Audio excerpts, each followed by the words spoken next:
जैसे ही महिला ने अपनी आंखें खोलीं, उसने खुद को भ्रम की स्थिति में पाया। मेट्रो स्टेशन का प्लेटफॉर्म, जो कुछ ही पलों पहले गतिविधियों से भरा हुआ था, अब पूरी तरह सुनसान था। जब उसने बाहर जाने की कोशिश की, तो उसे पता चला कि मुख्य प्रवेश द्वार मजबूती से बंद था।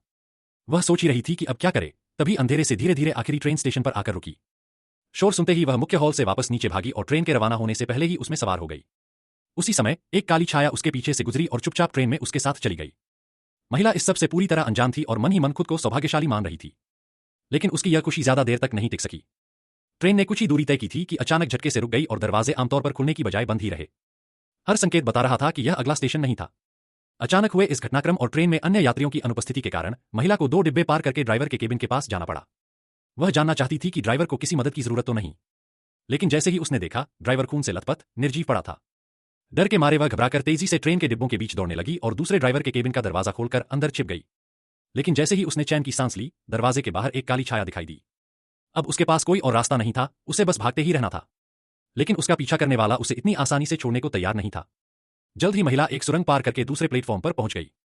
पहले की तरह यहां भी कोई नहीं था और सभी मुख्य द्वार मजबूती से बंद थे।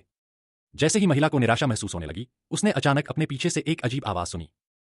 डरते डरते उसने सिर बाहर निकालकर देखा तो पाया कि वह सिर्फ एक छोटा सा कुत्ता था।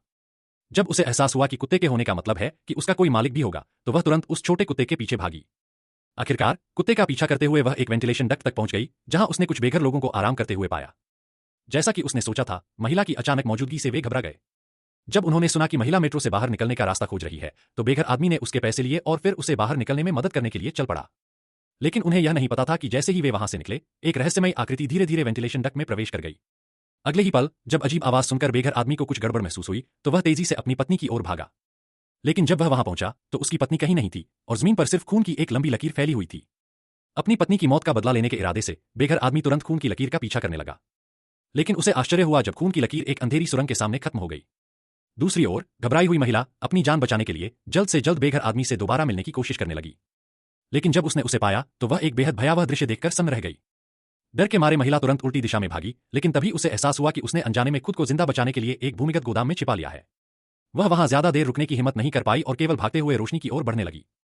लेकिन जैसे ही उसने कुछ कदम दौड़कर तय किए, गोदाम की रोशनी अचानक बंद हो गई। अब उसके पास कोई चारा नहीं था, उसने खुद को एक कोने में छिपा लिया और अपनी टॉर्च बंद कर दी।